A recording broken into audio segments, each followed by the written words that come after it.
ਦੋਸਤੋ ਪੰਜਾਬੀ ਟ੍ਰਿਬਿਊਨ ਦੇ ਪ੍ਰੋਗਰਾਮ ਵੇਲੇ ਦੀ ਗੱਲ ਵਿੱਚ ਤੁਹਾਡਾ ਸਵਾਗਤ ਹੈ। ਮੈਂ ਆਤਿਸ਼ ਗੁਪਤਾ ਤੁਹਾਡੇ ਸਾਹਮਣੇ ਹਾਜ਼ਰ ਹਾਂ ਤੇ ਅੱਜ ਅਸੀਂ ਗੱਲ ਕਰਾਂਗੇ ਜੀਐਸਟੀ ਬਨਾਮ ਤਾਕਤਾਂ ਦਾ ਕੇਂਦਰੀਕਰਨ, ਜਿਸ ਲਈ ਸਾਡੇ ਨਾਲ ਵਿਸ਼ੇਸ਼ ਤੌਰ ਤੇ ਹਾਜ਼ਰ ਨੇ ਪੰਜਾਬੀ ਟ੍ਰਿਬਿਊਨ ਦੇ ਨਿਊਜ਼ ਕੋਆਰਡੀਨੇਟਰ ਸ਼੍ਰੀ ਹਮੀਰ ਸਿੰਘ ਜੀ। ਸਰ, ਤੁਹਾਡਾ ਬਹੁਤ ਬਹੁਤ ਸਵਾਗਤ ਹੈ ਜੀ। ਜੀ ਸ਼ੁਕਰੀਆ ਆਤਿਸ਼। ਹਮੀਰ ਜੀ, ਦੇਸ਼ ਦੇ ਵਿੱਚ ਜਿਸ ਦਿਨ ਤੋਂ ਜੀਐਸਟੀ ਲਾਗੂ ਹੋਇਆ ਹੈ, ਉਸੇ ਦਿਨ ਤੋਂ ਜਿਹੜਾ ਹੈਗਾ ਸੂਬਿਆਂ ਵੱਲੋਂ ਇਹ ਗੱਲਾਂ ਸਾਹਮਣੇ ਆ ਰਹੀਆਂ ਵੀ ਕਿ ਉਹਨਾਂ ਕੋਲ ਜੀਐਸਟੀ ਦਾ ਬਣਦਾ ਹਿੱਸਾ ਨਹੀਂ ਪਹੁੰਚਦਾ ਕੀਤਾ ਜਾ ਰਿਹਾ। ਅਤੇ ਕੱਲ੍ਹ ਦਿੱਲੀ ਵਿੱਚ 7 ਮੁੱਖ ਮੰਤਰੀਆਂ ਨੇ ਜਿਹੜਾ ਮੀਟਿੰਗ ਕੀਤੀ ਹੈ ਅਤੇ ਇਹ ਗੱਲ ਕਹੀ ਹੈ ਵੀ ਕਿ ਸਾਡਾ ਜਿਹੜਾ ਜੀਐਸਟੀ ਦਾ ਹਜ਼ਾਰਾਂ ਕਰੋੜ ਰੁਪਇਆ ਬਕਾਇਆ ਪਿਆ, ਸਾਡੇ ਕੋਲ ਨਹੀਂ ਪਹੁੰਚ ਰਿਹਾ। ਇਹ ਅਸੀਂ ਜਾਣਨਾ ਚਾਹਾਂਗੇ ਵੀ ਕਿ ਇਹ ਕਿੰਨੀ ਕੁ ਗੱਲ ਜਾਇਜ਼ ਹੈ ਜਾਂ ਇਹ 'ਚ ਕੀ ਹਕੀਕਤ ਹੈ।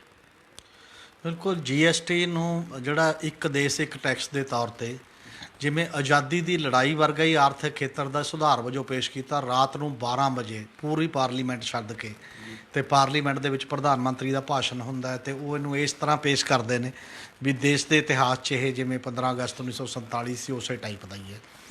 ਪਰ ਲਗਾਤਾਰ ਇਹਦੇ 'ਤੇ ਸਵਾਲ ਉੱਠਦੇ ਰਹੇ ਨੇ, ਕਦੇ ਵੀ ਉਹ ਨਹੀਂ। ਸਭ ਤੋਂ ਪਹਿਲੀ ਗੱਲ ਤਾਂ ਉਦੋਂ ਵੀ ਕੁਝ ਸਟੇਟਾਂ ਨੇ ਕਮਜ਼ੋਰ ਜਿਹੀ ਆਵਾਜ਼ ਉਠਾਈ ਸੀ, ਸਾਰੀਆਂ ਸਟੇਟਾਂ ਨੇ ਵੀ ਇੱਕ ਟਾਈਪ ਦਾ ਸਰੈਂਡਰ ਕਰਤਾ ਸੀ ਕਿ ਇਹ ਫੈਡਰਲਿਜ਼ਮ 'ਤੇ ਬਹੁਤ ਵੱਡਾ ਵਾਰ ਹੈ।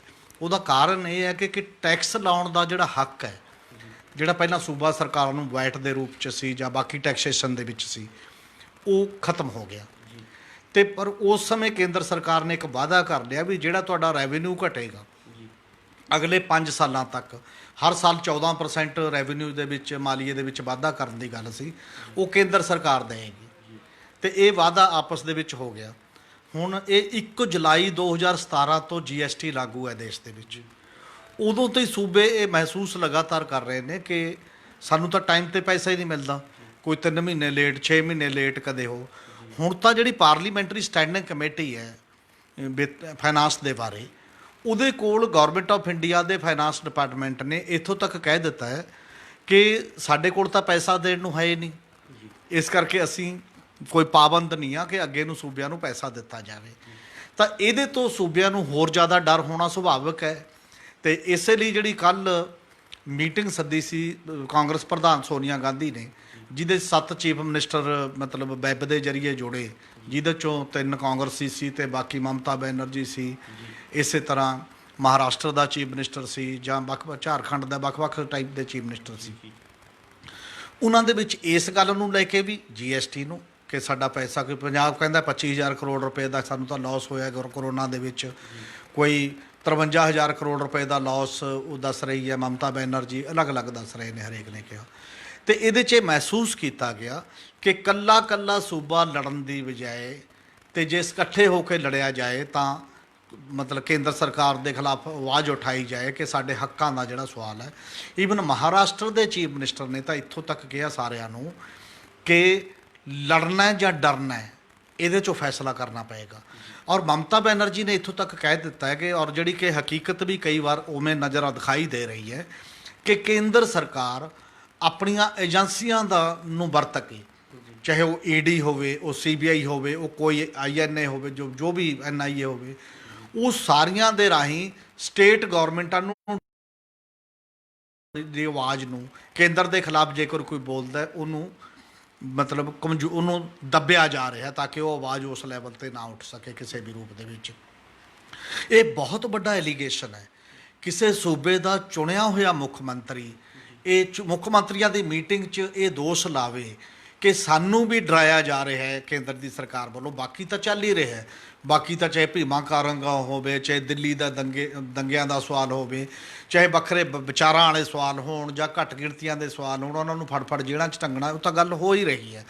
ਪਰ ਚੁਣੇ ਗਏ ਮੁੱਖ ਮੰਤਰੀਆਂ ਵੱਲੋਂ ਇਹ ਗੱਲ ਨੂੰ ਅੱਗੇ ਗੱਲ ਕਰਨਾ ਕਿ ਸਾਡੇ ਨੂੰ ਲਈ ਵੀ ਇਹ ਵਰਤਿਆ ਜਾ ਰਿਹਾ ਹੈ, ਇਹ ਆਪਦੇ ਆਪ ਦੇ ਵਿੱਚ ਇੱਕ ਬਹੁਤ ਵੱਡਾ ਇੱਕ ਦੋਸ਼ ਹੈ ਜਿਹਦਾ ਜਵਾਬ ਕੇਂਦਰ ਸਰਕਾਰ ਨੂੰ ਦੇਣਾ ਚਾਹੀਦਾ। ਔਰ ਡੈਮੋਕ੍ਰੇਸੀ ਦੇ ਵਿੱਚ, ਜਮਹੂਰੀਅਤ ਦੇ ਵਿੱਚ ਇੱਕ ਬਹੁਤ ਵੱਡੀ ਗੱਲ ਮੰਨੀ ਜਾਂਦੀ ਹੈ ਕਿ ਜੇ ਫਿਰ ਵੀ ਜਵਾਬ ਨਹੀਂ ਦਿੰਦੇ ਤਾਂ ਤੁਸੀਂ ਚੁਣੇ ਹੋਇਆ ਦਾ ਲੋਕਾਂ ਦਾ ਜਮਹੂਰੀ ਹੱਕਾਂ ਦਾ ਕੋਈ ਕਦਰ ਨਹੀਂ ਕਰ ਰਹੇ ਉਸ ਪੱਧਰ ਦੇ ਉੱਤੇ। ਔਰ ਇਸੇ ਲਈ ਇੱਕ ਇਹ ਫੈਸਲਾ ਵੀ ਕੀਤਾ ਗਿਆ ਕਿ ਸਾਨੂੰ ਇਕੱਠੇ ਹੋ ਕੇ, ਨੀਟ ਦੀ ਗੱਲ ਹੈ, ਮੰਨ ਲਓ ਆ ਜਿਹੜਾ ਚਾਹੇ ਜੇਈ ਦੀ ਗੱਲ ਹੈ, ਜਿਹੜੇ ਪ੍ਰੀਖਿਆਵਾਂ ਹੋਣੀਆਂ ਨੇ, ਹੁਣ ਤੁਸੀਂ ਕਹਿ ਰਹੇ ਹੋ ਕਿ ਇੱਕ ਏਜੰਸੀ ਬਣਾਤੀ ਤੁਸੀਂ TSA, ਅਤੇ ਉਹ ਲਊਗੀ ਜੀ ਸਾਰੇ ਐਗਜ਼ਾਮ, ਪਰ ਉਹ ਕਹਿ ਸੂਬਾ ਸਰਕਾਰਾਂ ਨੂੰ ਰਹੀ ਹੈ ਕਿ ਸੁਰੱਖਿਆ ਦਾ ਪ੍ਰਬੰਧ ਤੁਸੀਂ ਕਰੋਗੇ, ਟਰਾਂਸਪੋਰਟ ਦਾ ਪ੍ਰਬੰਧ ਤੁਸੀਂ ਕਰੋਗੇ, ਜਿਹੜੇ ਪ੍ਰੀਖਿਆ ਕੇਂਦਰਾਂ ਦੀ ਜ਼ਿੰਮੇਵਾਰੀ ਤੁਹਾਡੀ ਹੋਏਗੀ। ਤਾਂ ਸੂਬਾ ਸਰਕਾਰਾਂ ਕਹਿ ਰਹੀਆਂ ਨੇ ਸਾਡੇ ਮਾਹੌਲ ਨਹੀਂ, ਤਾਂ ਤੁਸੀਂ ਸੁਣ ਰਹੇ ਨਹੀਂ ਹੋ ਕਿਸੇ ਦੀ। ਤਾਂ ਫਿਰ ਇਹ ਫੈਡਰਲਿਜ਼ਮ ਕਿਹੋ ਜਿਹਾ ਫੈਡਰਲਿਜ਼ਮ ਹੈ। ਔਰ ਉਸ ਮੀਟਿੰਗ ਦੇ ਵਿੱਚ ਇੱਕ ਇਹ ਵੀ ਗੱਲ ਉੱਭਰ ਕੇ ਸਾਹਮਣੇ ਆਈ ਕਿ ਕੱਲਾ GST ਦਾ ਸਵਾਲ ਨਹੀਂ, ਮਹਾਰਾਸ਼ਟਰ ਦੇ ਮੁੱਖ ਮੰਤਰੀ ਨੇ ਤਾਂ ਕਿਹਾ ਕਿ ਫੇਲ ਹੋ ਚੁੱਕਿਆ ਹੈ ਸੁਧਾਰ, ਮੁੜ ਕੇ ਸਾਨੂੰ ਸੋਚਣਾ ਚਾਹੀਦਾ ਕਿ ਅਸੀਂ ਪੁਰਾਣੀ ਟੈਕਸ ਪ੍ਰਣਾਲੀ ਤੇ ਜਾਈਏ ਤੇ ਇਹਨੂੰ ਵਾਪਸ ਲੈਣ ਬਾਰੇ ਸੋਚਣ ਦੀ ਗੱਲ ਹੈ। ਦੂਜੀ ਗੱਲ ਨਾਲ ਇਹ ਹੋਈ ਹੈ ਕਿ ਉੱਥੇ ਜਿਹੜੇ ਖੇਤੀ ਬਾਰੇ ਆਰਡੀਨੈਂਸ ਨੇ ਉਹਨਾਂ ਬਾਰੇ ਵੀ ਗੱਲ ਹੋਈ ਕਿ ਇਹ ਵੀ ਫੈਡਰਲਿਜ਼ਮ ਦਾ ਗਲਾ ਘੁੱਟਣ ਵਾਲੇ ਨੇ। ਔਰ ਸਿੱਖਿਆ ਨੀਤੀ ਬਾਰੇ ਵੀ ਕਿ ਸਿੱਖਿਆ ਨੀਤੀ ਜਿਹੜੇ ਸੰਵਿਧਾਨ ਦੇ ਵਿੱਚ ਬੁਨਿਆਦੀ ਗੱਲਾਂ ਨੇ, ਧਰਮ ਨਿਰਪੱਖਤਾ ਤੋਂ ਲੈ ਕੇ ਜਮਹੂਰੀਅਤ ਤੋਂ ਲੈ ਕੇ ਵੰਨ ਸੁਵੰਨਤਾ ਦੇ ਮਾਮਲੇ ਦੇ ਵਿੱਚ ਉਹਨਾਂ ਤੇ ਵਾਰ ਹੈ ਤੇ ਇਹਨੂੰ ਬਹੁਤ ਵੱਡੇ ਪੱਧਰ ਦੇ ਉੱਤੇ ਲੈ ਜਾਣ ਦੀ ਲੋੜ ਹੈ। ਉਹ ਕਿੰਨੇ ਕੁ ਲੈਣਗੇ? ਪਹਿਲੀ ਮੀਟਿੰਗ ਸੀ ਇਸ ਪੱਧਰ ਦੀ ਅਸਲ ਦੇ ਵਿੱਚ, ਜਿਨੇ ਮਹਿਸੂਸ ਕਰਾਤਾ ਹੈ ਸਾਰੀਆਂ ਸੂਬਾ ਸਰਕਾਰਾਂ ਨੂੰ ਕਿ ਜੇ ਅੱਗੇ ਉਹਨਾਂ ਨੇ ਕੰਮ ਕਰਨਾ ਆਪੋ ਆਪਣੇ ਸੂਬਿਆਂ ਦੇ ਵਿੱਚ ਤਾਂ ਉਹਨਾਂ ਨੂੰ ਕੇਂਦਰ ਦੀ ਇਹਨਾਂ ਗੱਲਾਂ ਦੇ ਖਿਲਾਫ, ਤਾਕਤਾਂ ਦੇ ਕੇਂਦਰੀਕਰਨ ਖਿਲਾਫ ਬੋਲਣਾ ਪਏਗਾ। ਇਦੋਂ ਪਹਿਲਾਂ ਸਟੇਟਾਂ ਨੂੰ ਆਪਣੀ ਸਿਆਸਤ, ਆਪਣੇ ਲੋਕਾਂ ਤੇ ਆਪਣੇ ਵਿਚਾਰ ਤੇ ਵੀ ਮੁੜ ਗੌਰ ਕਰਨ ਦੀ ਲੋੜ ਪਏਗੀ ਕਿ ਉਹਨਾਂ ਨੇ ਫਿਰ ਜੇ ਪਹਿਲਾਂ ਫੈਡਰਲਿਜ਼ਮ ਦਾ ਮੁੱਦਾ ਉਠਾਇਆ ਹੁੰਦਾ ਤਾਂ ਸ਼ਾਇਦ GST ਪ੍ਰਵਾਨ ਨਾ ਹੁੰਦੀ, ਕਿਉਂਕਿ ਇਹਦੇ 'ਚ ਬਹੁ ਗਿਣਤੀ ਸਟੇਟਾਂ ਦੀ ਵੀ ਮਨਜ਼ੂਰੀ ਬਹੁਤ ਜ਼ਰੂਰੀ ਹੈ। ਤੁਸੀਂ UAPA ਤੇ ਉਸ ਲੈਵਲ ਤੇ ਨਹੀਂ ਬੋਲ ਰਹੇ, ਮਤਲਬ NIA ਦੇ ਇਸ਼ੂ ਤੇ ਉਸੇ ਲੈਵਲ ਤੇ ਨਹੀਂ ਬੋਲ ਰਹੇ, CAA ਦੇ ਉੱਤੇ ਸਟੇਟਾਂ ਨੇ ਵਿਰੋਧ ਕੀਤਾ। ਈਵਨ BJP ਦੀਆਂ ਵੀ ਦੇ ਸਪੋਰਟਰ ਜਿਹੜੀਆਂ NDA ਦੀਆਂ ਨੇ 2 ਸਟੇਟਾਂ ਨੇ ਉਹਨਾਂ ਨੇ ਵੀ ਵਿਰੋਧ ਕੀਤਾ, 12 ਸਟੇਟਾਂ ਨੇ, ਪਰ ਕੇਂਦਰ ਫਿਰ ਵੀ ਚੱਲਦਾ ਰਿਹਾ ਕਿ ਅਸੀਂ ਉਸੇ ਤਰੀਕੇ ਨਾਲ ਚੱਲਣਾ। ਕਿਸੇ 12 ਸਟੇਟਾਂ ਦੀ ਨਹੀਂ ਸੁਣੀ ਗਈ ਉਸ ਪੱਧਰ ਦੇ ਉੱਤੇ। ਹੁਣ GST ਤੇ ਵੀ ਜਿਹੜਾ ਬਿਹਾਰ ਦਾ ਡਿਪਟੀ ਮੁੱਖ ਮੰਤਰੀ ਹੈ ਜਿਹੜਾ BJP ਦਾ ਮੋਦੀ, ਉਹਨੇ ਵੀ ਕਿਹਾ ਕਿ ਸਟੇਟ ਇਹ ਕੇਂਦਰ ਦੀ ਅਖਲਾਕੀ ਜ਼ਿੰਮੇਵਾਰੀ ਹੈ, ਇਹ ਤੋਂ ਪਿੱਛੇ ਨਹੀਂ ਹਟ ਸਕਦੀ ਕੇਂਦਰ ਸਰਕਾਰ। ਅੱਜ ਵੀ GST ਦੀ ਮੀਟਿੰਗ ਚੱਲ ਰਹੀ ਹੈ ਦੇਸ਼ ਦੀ ਵਿੱਤ ਮੰਤਰੀ ਦੀ ਅਗਵਾਈ ਦੇ ਵਿੱਚ, ਔਰ ਉਹਦੇ 'ਚ ਇਹ ਪ੍ਰਪੋਜ਼ਲਾਂ ਵੀ, ਇਹ ਪੇਸ਼ਕਸ਼ਾਂ ਵੀ ਡਿਸਕਸ ਹੋਈਆਂ ਨੇ ਕਿ ਸੂਬੇ ਜਿਹੜੇ ਨੇ ਉਹ ਹੋਰ ਕਰਜ਼ਾ ਚੱਕ ਲੈਣ ਤੇ ਉਹ ਕਰਜ਼ਾ ਚੱਕ ਕੇ ਆਪਣਾ ਮਤਲਬ ਉਹ ਪੂਰਾ ਕਰ ਲੈਣ। ਸਟੇਟ ਉਹਨਾਂ ਨੂੰ ਇਹ ਹੱਕ ਦੇ ਦੇਗੀ ਕਿ ਤੁਸੀਂ ਹੋਰ GST ਦੇ ਜਿਹੜਾ GDP ਹੈ, ਕੁੱਲ ਘਰੇਲੂ ਪੈਦਾਵਾਰ ਹੈ, ਉਹਦੇ ਅਗੇਂਸਟ ਤੁਸੀਂ ਹੋਰ ਕਰਜ਼ਾ ਲੈ ਲਓ। ਇਦੋਂ ਪਹਿਲਾਂ ਜਿਹੜਾ 2% ਵਧਾਉਣ ਦਾ ਫੈਸਲਾ ਲਿਆ ਸੀ ਕਿ ਤੁਸੀਂ ਹੋਰ ਕਰਜ਼ਾ ਲੈ ਸਕਦੇ ਹੋ, ਉਤੇ ਵੀ ਬੰਦਸ਼ਾਂ ਲਾਤੀਆਂ। ਉਤੇ ਵੀ ਕਦੇ ਤੁਸੀਂ ਕਹਿੰਦੇ ਹੋ ਕਿ ਬਿਜਲੀ ਦੇ ਕਾਨੂੰਨ ਉਸ ਲੈਵਲ ਦੀ ਮੰਨੋਗੇ, ਕਦੇ ਤੁਸੀਂ ਕਹਿੰਦੇ ਹੋ ਇੱਕ ਦੇਸ਼ ਇੱਕ ਰਾਸ਼ਨ ਕਾਰਡ ਮੰਨੋਗੇ। ਉਸ ਸ਼ਰਤਾਂ ਦੇ ਤਹਿਤ ਲਾਇਆ ਜਿਹਨੂੰ ਪੰਜਾਬ ਦੇ ਮੁੱਖ ਮੰਤਰੀ ਨੇ ਵੀ ਇਹ ਕਿਹਾ ਕਿ ਤੁਸੀਂ ਇਹ ਸ਼ਰਤਾਂ ਲਾ ਕੇ ਅਸੀਂ ਕਰਜ਼ਾ ਲੈਣਾ ਹੈ, ਮੋੜਨਾ ਵੀ ਅਸੀਂ ਹੈ, ਫਿਰ ਵੀ ਤੁਸੀਂ ਸ਼ਰਤਾਂ ਲਾਈ ਜਾਓ ਤੇ ਉਹਦਾ ਕੋਈ ਮਤਲਬ ਨਹੀਂ ਉਸ ਲੈਵਲ ਤੇ ਬਚਦਾ। ਔਰ ਇਹਦੇ ਤੋਂ ਇੱਕ ਗੱਲ ਸਾਫ਼ ਹੁੰਦੀ ਹੈ ਕਿ ਜਿਹੜੇ ਪਿਛਲੇ ਦਿਨਾਂ ਦੇ ਵਿੱਚ ਜਿਹੜੀਆਂ ਖੇਤਰੀ ਪਾਰਟੀਆਂ ਵੀ ਨੇ, ਖੇਤਰੀ ਪਾਰਟੀਆਂ ਤੇ ਜਿਹੜੀਆਂ ਮੇਨ ਪਾਰਟੀਆਂ ਨੇ ਕਾਂਗਰਸ ਤੋਂ ਲੈ ਕੇ ਵੱਖ-ਵੱਖ, ਉਹਨਾਂ ਨੇ ਇਹਦਾ ਮਤਲਬ ਇਹ ਹੈ ਕਿ ਕਿਸੇ ਹੱਦ ਤੱਕ ਸਮਝੌਤਾ ਕਰ ਲਿਆ ਡਰ ਦੇ ਵਿੱਚੋਂ ਜਾਂ ਕਿਸੇ ਹੋਰ ਕਾਰਨਾਂ ਦੇ ਕਰਕੇ, ਉਹ ਆਪਣਾ ਸਟੈਂਡ ਉਸ ਪੱਧਰ ਤੇ ਲੈ ਨਹੀਂ ਪਾਈਆਂ। ਹੁਣ ਉਹਨਾਂ ਨੂੰ ਮਹਿਸੂਸ ਹੋ ਰਿਹਾ ਹੈ ਕਿ ਤਾਕਤਾਂ ਦੇ ਕੇਂਦਰੀਕਰਨ ਨਾਲ ਸੂਬਿਆਂ ਦੇ ਹੱਕ ਜੇਕਰ ਲਗਾਤਾਰ ਚਲੇ ਜਾ ਰਹੇ ਨੇ ਤਾਂ ਆਉਣ ਵਾਲੇ ਦਿਨਾਂ ਦੇ ਵਿੱਚ ਸੂਬਿਆਂ ਦੀਆਂ ਸਰਕਾਰਾਂ ਕੋਲ ਕੁਝ ਬਚਣਾ ਨਹੀਂ ਹੈ, ਕੋਈ ਫੈਸਲੇ ਨਹੀਂ ਕਰਨ ਦੀ ਤਾਕਤ ਨਹੀਂ ਬਚਣੀ। ਇਹਦੇ ਕਰਕੇ ਜੇ ਕਰਨਾ ਹੈ ਤਾਂ ਮੁੜ ਕੇ ਫੈਡਰਲਿਜ਼ਮ ਦੀ ਮੰਗ, ਮੁੜ ਕੇ ਰਾਜਾਂ ਨੂੰ ਅਧਿਕਾਰਾਂ ਦੀ ਮੰਗ ਉਹ ਇਕੱਠੇ ਹੋ ਕੇ ਉਠਾਉਣੀ ਪਏਗੀ। ਇਹੀ ਇੱਕ ਤਰੀਕਾ ਵੀ ਆ ਉਸ ਪੱਧਰ ਦੇ ਉੱਤੇ। ਹਮੀਰ ਸਿੰਘ ਜੀ, ਜੇ ਗੱਲ ਕਰੀਏ ਇਹ ਸਿਰਫ ਜਿਹੜਾ ਕੇਂਦਰ ਔਰ ਰਾਜਾਂ ਦੇ ਵਿੱਚ ਟਕਰਾਅ, ਸੂਬਿਆਂ ਦੇ ਵਿੱਚ ਟਕਰਾਅ ਜਿਹੜਾ ਹੈਗਾ ਸਿਰਫ GST ਦੇ ਮੁੱਦੇ ਨੂੰ ਲੈ ਕੇ ਖੜਾ ਹੋ ਰਿਹਾ ਕਿ ਹੋਰ ਵੀ ਕੋਈ ਮੁੱਦੇ ਇਸ ਤਰ੍ਹਾਂ ਦੇ ਹੈਗੇ ਆ? ਮੁੱਦੇ ਤਾਂ ਬਹੁਤ ਨੇ, ਮੁੱਦੇ ਤਾਂ ਮਤਲਬ ਹਰ ਗੱਲ ਤੇ ਮੁੱਦਾ, ਪਾਣੀਆਂ ਦੇ ਮਾਮਲੇ ਤੇ ਮੁੱਦਾ ਹੈ, ਪੰਜਾਬ ਹਰਿਆਣੇ ਦਾ ਕੀ ਹੋਵੇ, ਕੇਂਦਰ ਫੈਸਲਾ ਕਰੇ ਜਾਂ ਕੌਣ ਕਰੇ। ਇਸੇ ਤਰ੍ਹਾਂ ਹਿੰਦੀ ਲਾਗੂ ਕਰਨ ਦਾ ਮੁੱਦਾ ਹੈ, ਤਾਮਿਲਨਾਡੂ ਕਹਿ ਰਿਹਾ ਕਿ ਜੇ ਅਸੀਂ, ਜਾਂ ਪੂਰਾ ਸਾਊਥ ਦੀਆਂ ਸਟੇਟਾਂ ਕਹਿ ਰਹੀਆਂ ਨੇ ਕਿ ਹਿੰਦੀ ਸਾਡੇ ਤੇ ਠੋਸ ਨਹੀਂ ਸਕਦੇ। ਜਿਹੜੀਆਂ ਮੁੱਖ ਭਾਸ਼ਾਵਾਂ ਹੈਗੀਆਂ ਨੇ ਸੰਵਿਧਾਨ ਦੇ ਵਿੱਚ ਦਰਜ, ਸਾਰੀਆਂ ਨੂੰ ਬਰਾਬਰ ਦਾ ਰੁਤਬਾ ਮਿਲਣਾ ਚਾਹੀਦਾ, ਉਹਦੇ ਮੁਤਾਬਕ ਸੋਚਣਾ ਚਾਹੀਦਾ। ਉਸੇ ਗੱਲ ਕਰਕੇ ਟਕਰਾਅ ਇਹ ਸਾਰੀ ਹਿੰਦੂਤਵ ਦੀ ਪਾਲਿਸੀ ਦੇ ਨਾਲ ਵੀ ਹੈ ਕਿ ਪ੍ਰਧਾਨ ਮੰਤਰੀ ਮੰਦਰ ਉੱਥੇ ਜਾਏ ਜਾਂ ਨਾ ਜਾਏ, ਫਿਰ ਬਾਕੀ ਧਰਮਾਂ ਦੇ ਵਿੱਚ ਕਿਵੇਂ ਆਏਗਾ ਕਿ ਪ੍ਰਧਾਨ ਮੰਤਰੀ ਉਵੇਂ ਹੀ ਜਾਏਗਾ ਬਾਕੀ ਜਗ੍ਹਾ ਜਾਂ ਨਹੀਂ ਜਾਏਗਾ।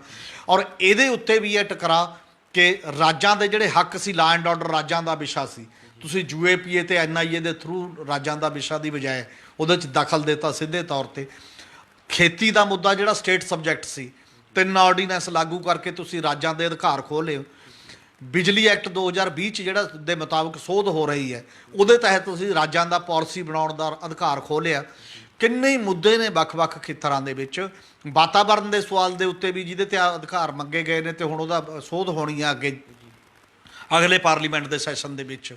ਤੇ ਉਸ ਮਾਮਲੇ ਦੇ ਵਿੱਚ ਵੀ ਤੁਸੀਂ ਇਹੀ ਕਹਿ ਰਹੇ ਹੋ ਕਿ ਬਹੁਤ ਜ਼ਿਆਦਾ ਲੋਕਾਂ ਨੂੰ ਜਨਹਿਤ ਪਟੀਸ਼ਨਾਂ ਦੀ ਜਨਤਕ ਸੁਣਵਾਈ ਦੀ ਲੋੜ ਨਹੀਂ ਰਹੇਗੀ। ਐਸੇ ਤਰੀਕੇ ਨਾਲ ਤੁਸੀਂ ਜਿਹੜੇ ਕਾਰਪੋਰੇਟ ਘਰਾਣੇ ਨੇ ਜਾਂ ਅਮੀਰ ਘਰਾਣੇ ਨੇ ਉਹਨਾਂ ਨੂੰ ਤੁਸੀਂ ਇਜਾਜ਼ਤ ਦਿਓਗੇ ਫੈਕਟਰੀਆਂ ਲਾਉਣ ਦੀ।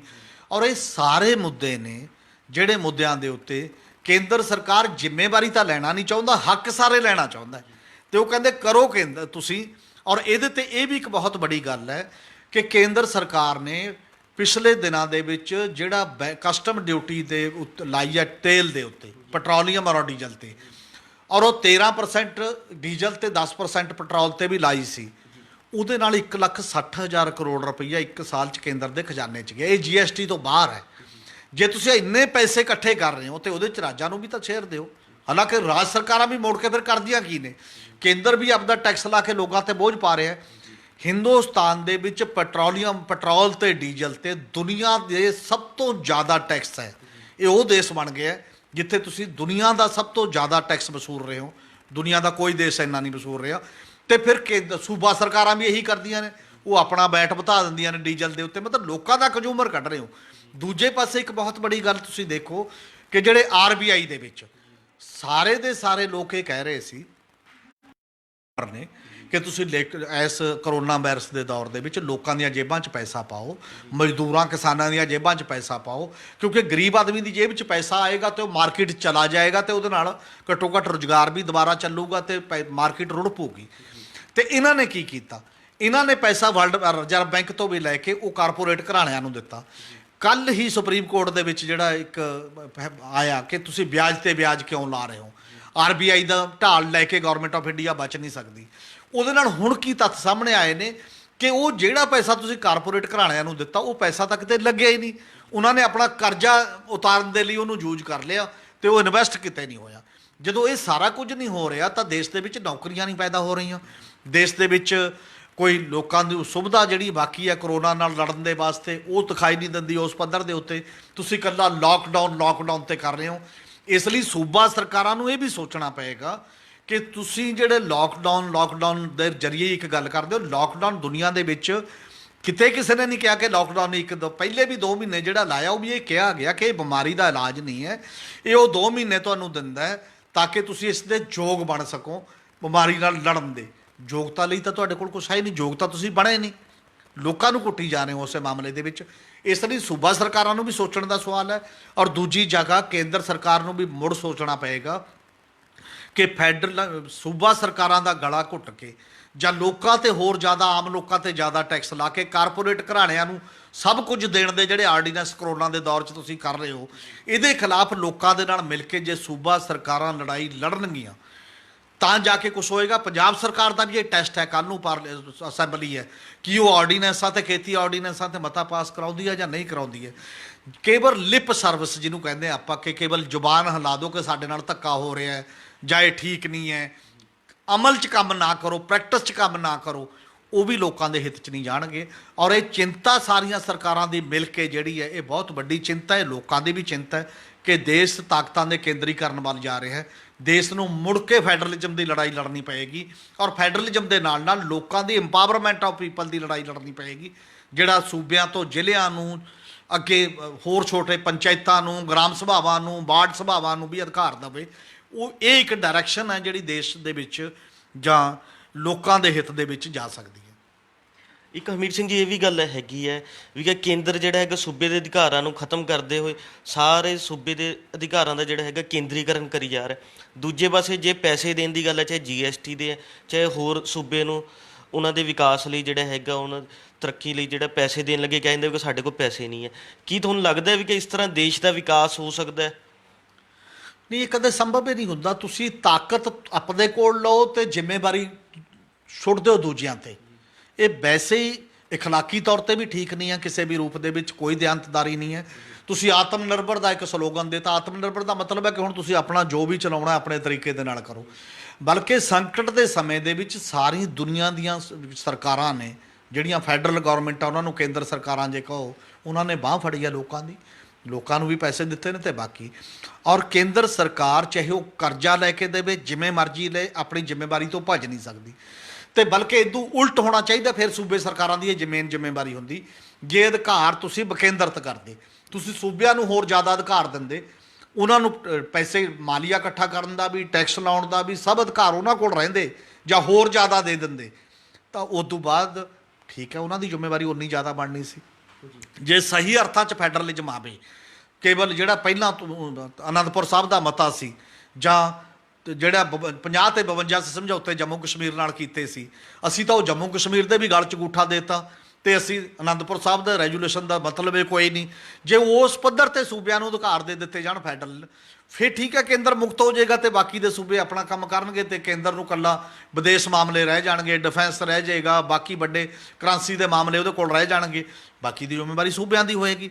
ਪਰ ਹੁਣ ਸੂਬਿਆਂ ਤੇ ਸੁੱਟ ਕੇ ਤੁਸੀਂ ਇਹ ਜ਼ਿੰਮੇਵਾਰੀ ਐ ਨਹੀਂ ਕਰ ਸਕਦੇ, ਇਹ ਲੋਕਾਂ ਨਾਲ ਦਗਾ ਹੋਏਗਾ, ਧੋਖਾ ਹੋਏਗਾ, ਔਰ ਬਿਟਰੇਲ ਹੈ ਜਿਹਨੂੰ ਸੋਨੀਆ ਗਾਂਧੀ ਨੇ ਕਿਹਾ ਕਿ ਇਹ ਮਤਲਬ ਇੱਕ ਲੈਵਲ ਦਾ, ਉਹਨੂੰ ਦਗਾਬਾਜੀ ਕਹਿੰਦੇ ਨੇ, ਨਾ ਕਿ ਤੁਸੀਂ ਆਪਣੀ ਜ਼ਿੰਮੇਵਾਰੀ ਤੋਂ ਜਦੋਂ ਪਿੱਛੋਂ ਹਟਦੇ ਹੋ। ਤਾਂ ਇਹ ਸਨ ਪੰਜਾਬੀ ਟ੍ਰਿਬਿਊਨ ਦੇ ਨਿਊਜ਼ ਕੋਆਰਡੀਨੇਟਰ ਸ਼੍ਰੀ ਹਮੀਰ ਸਿੰਘ ਜੀ, ਜਿਨ੍ਹਾਂ ਨੇ ਸਾਨੂੰ ਦੱਸਿਆ ਵੀ ਕਿ ਕੇਂਦਰ ਸਰਕਾਰ ਜਿਹੜਾ ਹੈਗਾ ਸੂਬੇ ਦੇ ਅਧਿਕਾਰਾਂ ਨੂੰ ਕੇਂਦਰੀਕਰਨ ਤਾਂ ਕਰਨ ਲੱਗਾ ਹੋਇਆ, ਪਰ ਨਾਲ ਨਾਲ ਆਪਣੀ ਜ਼ਿੰਮੇਵਾਰੀਆਂ ਤੋਂ ਭੱਜ ਵੀ ਰਿਹਾ, ਜੋ ਕਿ ਬਹੁਤ ਹੀ ਗਲਤ ਹੈਗਾ। ਇਹ ਇੱਕ ਦਗਾਬਾਜੀ ਹੈ।